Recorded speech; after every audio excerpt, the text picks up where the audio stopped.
Good evening. Welcome to Left, Right and Centre. I'm Vishnu Shom. On the program this evening, we examine the US decision to curb H1B visas, the move significantly impacting Indian professionals aspiring to work and to live in America. With tighter visa caps, Indian tech workers, for example, face shrinking opportunities in Silicon Valley, potentially redirecting talent to other countries, potentially Canada. Now, this policy could, among other things, delay family reunifications. It could exacerbate green card backlogs for Indians, with wait times already stretching over a decade. You heard that right. Now, US firms may pivot to remote hiring of Indian citizens who are in India or step up local hires. I mean, that'll almost happen, more local hires. But the big question is this: are Indian professionals essentially no longer wanted in the United States, a country where they've been incredibly successful? Is the American dream all but over for many? That's the big debate on Left, Right and Centre. I'll be joined by Ambassador Timothy Romer. He's been an American ambassador to New Delhi some time back, someone who really helped build that relationship. But first, I've got Douglas Rand, a former senior advisor at the Office of the Director of USCIS, which deals with United States citizenship and immigration. I'm also joined by Sahil Niyati, who's an immigration expert. Thank you both very much for being with us. Mr. Rand, let me come to you first. I think besides anything else, and I am aware that the H1B changes which have now happened mean that those in the future who apply for H1B visas, them or their sponsors would need to pay $100,000. But I think the question that many in India are asking is America no longer interested in Indian professionals? Does America no longer want Indian professionals who've done so much for prosperity in your country? How would you respond? Well, I would say unequivocally, America as a nation, as a society, as an economy, still very much appreciates and welcomes the contributions of immigrants from India, especially in other countries as well. We have a president right now who clearly feels a different way and is pursuing a really regrettable, very damaging nativist strategy. But America is not just its government, and governments change. So I know that this is a very uncertain, very intimidating, incredibly frustrating time for people who have that American dream and want to come here and seize it. But please know that most Americans, I would argue, even many who voted for Donald Trump, did not see this coming and still welcome your talents and contributions. You know, Doug, what strikes me is that this operates or this impacts American interests at so many levels. For example, a lot of students, the largest cohort of international students, are Indian. Many of these students from India come to the United States with the hope that they get a green card and then a hope that they get an H1B. And of course, it's a lottery. It's very, very difficult. But the moment you deny ultimately an H1B, nobody's going to cough up $100,000 by way of a sponsored visa in the future. Then it also means that students coming into the American system from India are going to be dissuaded from coming. So that doesn't help America at all, does it? No, of course. It's a massive self-inflicted wound, totally unnecessary and wrong-headed. We're already seeing the immediate economic damage as international student enrollment across our universities is going down, and it probably will be even worse in the future. My hope is that it's not a permanent wound, a permanent damage to the U.S. economy and to the U.S. brand. We'll have to see. But I do want to point out one thing. This change that was hastily announced in the Oval Office on Friday night was a shambles. It has not gone into effect in any meaningful way. And I would venture to guess that it's not going to go into effect in any meaningful way because it's patently unlawful. And again, America's more than the president. America's got a lot of good litigators. And I believe that this policy of effectively banning H1B workers from other countries is not going to survive first contact with our court system. Sahil, is that your sense as well, that this will end up in the courts sooner than later and it's legally challengeable? Yeah, 100%. I think Doug is absolutely right on it. I think this will be challenged in the court. I know AILA has already started a few motions. I also think the way this proclamation is written, it's very poorly written. There's a bunch of elements in here which can't be decoded really. you have an element which says for workers outside the US. Does that means people who are already in US gets an exemption? There's also an NIW exemption, which is stated in there. There has been clarifications that this is not going to apply to renewals and people who already have H1s. What happens to people who do a change of status from H1 to H4 and then back to H1? I think there's like a bunch of caveats before this could actually go into motion. So I do believe like this will be challenged, and I eventually think like a lot of what's mentioned in this proclamation would become would claw back, I think. So Sahil, how in talking to students who seek ultimately a green card and obviously an H1B as well, do you believe that there is, perceptibly less interest? And do you believe that a large number of Indian students already in America studying, it could not just bachelor's but masters, PhD students who felt that they had a chance in America now have to come back, and all of a sudden all of their dreams of at least getting a shot of staying in America, that's evaporated. And obviously for these people, it means that they've spent crores of rupees, hundreds of thousands of dollars. It's a great education, a great experience, but then it's not where they ended up wanting to be. yeah, no, for sure. I think if we look at from their perspective, it might seem unfair. But again, this is not in effect yet. I do believe a lot of this is gonna change. The fear is real though. We have a lot of students who have reached out to us over last couple of days.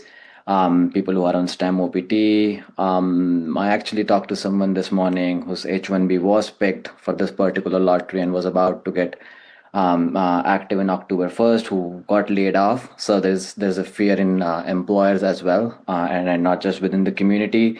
Students are trying to look for other options on how they can stay within US. So yeah, definitely a fear, but again, like I want to clarify that some of this might not just come into effect. So just please be patient and then Have to follow wait and see. everything. Look, I'd like to thank both of you for joining us because we've got some breaking news now coming in. The Foreign Minister S. Jaishankar is meeting the Secretary of State Marco Rubio right now in New York. And there are lots of issues to be discussed between India and America, not least of all the trade negotiations which are taking place. And I'm just going to run through a couple of those key points as we bring our viewers this breaking news. The Secretary of State, Dr. S. Jaishankar, meeting the Secretary of State Marco Rubio in New York. This comes at a time when India and America are back at talking as far as the trade deal is concerned. It does mark somewhat of an effort to right a ship which was listing quite significantly after a lot of statements made by Donald Trump and his White House advisor, Pete Navarro, among others, which really did have an impact on the relationship. But there is a sense that after very warm exchanges between the President and the Prime Minister on Prime Minister Modi's birthday, that things could be sorted out. But there is not just the trade talks that the two leaders would perhaps be alluding to. There are other issues which need to be sorted out. America has concerns on India continuing our work at the Chabahar port, which is an Indian entity in Iran. So that's a cause of concern. And then this H1B shock, as it were, which has been fiercely resisted at so many levels, will that come up as well? But I did speak about a lot of these issues to the former US ambassador to New Delhi, Tim Romer, somebody who's been a strong votary of ties between the two countries. Here's what he told me. Well, these are interesting times for the India-US relationship. We've seen a lot of ups and downs, but perhaps things are getting more in order. But now there's this latest shock when it comes to H1B visas and Indians applying for those in the future. Joining us, a very special guest, Ambassador Tim Romer knows India extremely well. He's been the former US, he is the former US ambassador to New Delhi. Thanks, Ambassador Romer, very much for being with us. Always a pleasure. Ambassador, now I do know that there's been an amendment and there's been a clarification, and so if you are in the US on an H1B visa, then you don't have to pay $100,000. But how would you respond to those who say that, look, I look upon America, with the hope that I can work there. I'm a green card, I have a green card visa, I aspire to an H1B. There are a lot of those people who feel that America is just not welcome for them. How would you respond to that concern? Well, first of all, I think that in both countries, on both sides, the Indian side and the United States, we all need to take a collective breath. We all need to pause a moment. We all need to reflect on this absolutely historic trajectory in the depth and then the big difference in the relationship between India and the United States. How much has it improved over the last 25 years, from defense to technology to people ties to education? We are going through a little churning right now. We're sitting back down at the negotiating table on trade and tariff issues.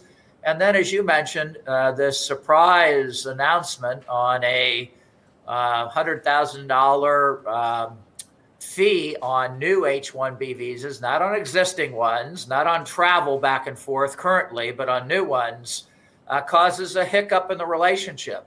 And hopefully, once we get through these trade negotiations, which are going to be, maybe promising, we're over 200 billion in two-way trade between the two countries. That was an earth-shattering number 15 years ago. Nobody thought we'd get to where we are today, especially in defense and technology trade.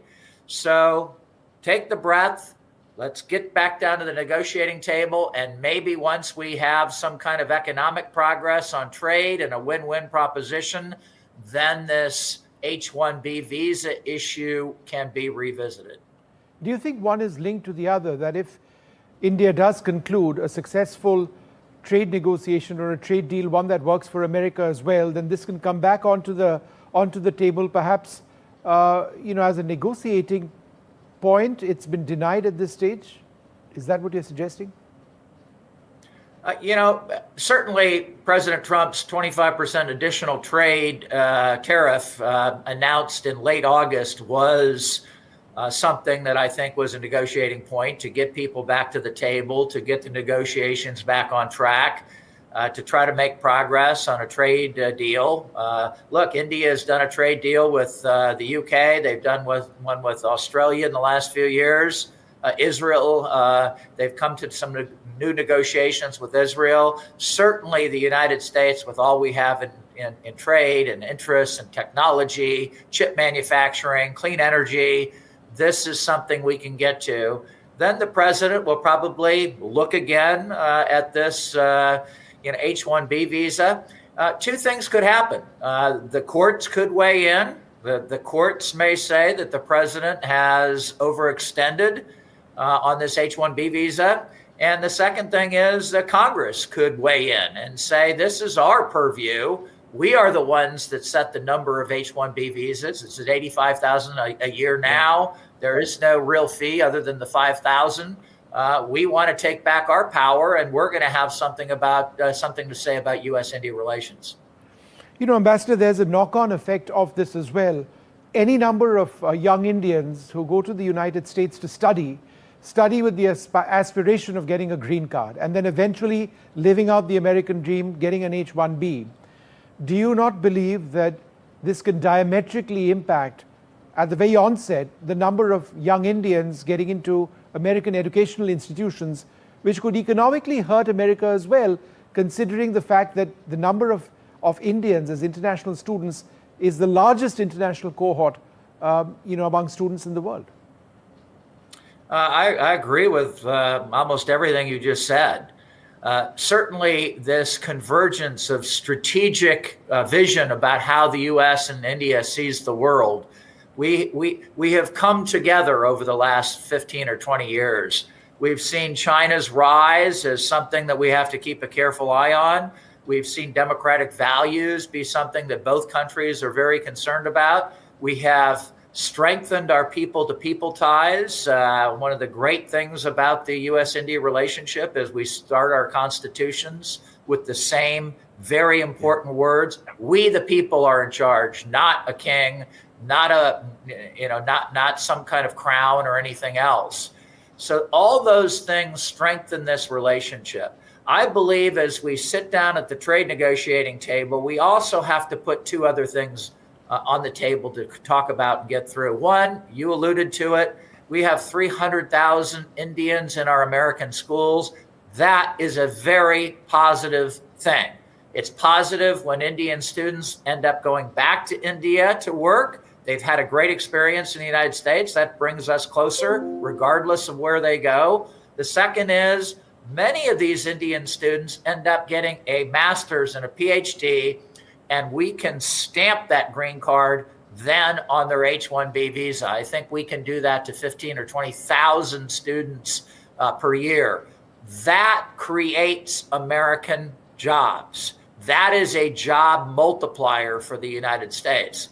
A great study, but all kinds of studies confirm this, but a really, really profound study about 15 years ago by Duke and the University of California said that almost 25% of new jobs in technology are created by these students that stay in the United States after they got a master's and a PhD, and they become CEOs. They're in the C-suite. They develop unicorns. They create business that then creates hundreds, if not thousands, of US jobs. So that's something I hope President Trump will understand, that this is a good thing, not just for US-India relations. It is a great thing for US job creation. Manufacturing jobs are created in America by those H1B visa people getting their masters and PhDs and staying in America. And it creates stronger links in the diaspora between our two great countries. Ambassador, the other sort of negative which has emerged from an India standpoint in the last 1 week or so is America saying that as far as Chabahar port in Iran is concerned, it may be off limits because America may be sanctioning Iran even more. And therefore, the rights that India seemed to have, despite the sanctions which existed in the past as well, appear to be disappearing. Now, that's again a problem because Chabahar is a gateway into Afghanistan. India has, as you know, very deep strategic concerns and interests in Central Asia through Afghanistan. And therefore, is that not another setback in this relationship? It's certainly something we have to talk about, and it's certainly something that both sides have to respect the other for their strategic autonomy, right?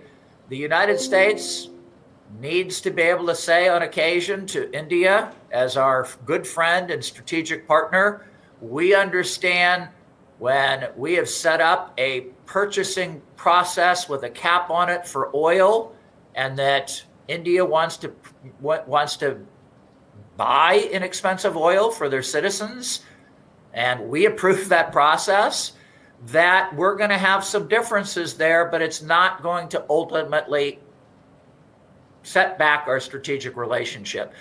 On the same hand, India gets all upset about the United States talking to Pakistan and accusing us of going back into some kind of a, hyphenated relationship or a pivot to Pakistan. We're just trying to have a good relationship with them, just like India wants to have a good relationship with China or Russia. There has to be more understanding on the India domestic side, and I hope India does not play the Pakistan card every time the United States wants to sit down and just smooth out their relationship with Pakistan. So we both have to be more understanding. We have to sit down at the diplomatic table, understand why we want to have different good relationships with various countries in the world, and then work through some of these other issues. And then, most importantly, reflect on how this relationship has grown and deepened and strategically made the world a better place. Defense trade has increased between the United States and India dramatically. Technology trade has, exchange of all kinds of new technology. We should sit down and negotiate a new AI and chip manufacturing partnership. We have the Quad, which has deepened and grown over the last 20 years. We have military exercises. We have clean energy arrangements. We have higher education. We have space arrangements. All those things. We have $200 billion a year in two-way trade. That was not on the table 20 years ago. No, So Ambassador, let's I keep hear all you. these positive things in mind, and let's sit back, negotiate, not try to get on TV all the time and call each other names. We have a great, healthy relationship. We're going through a little bit of a hiccup here. Let's iron this out. All right, Ambassador, appreciate your comments. Let's hope these hiccups do go away, but it just seems that one positive step ends up being one negative step somewhere. And yes, there are sensitivities, obviously, on both sides, which need to be figured out. But thanks, Ambassador Romo, very much for joining us with your Always a views. pleasure. Good talking with you.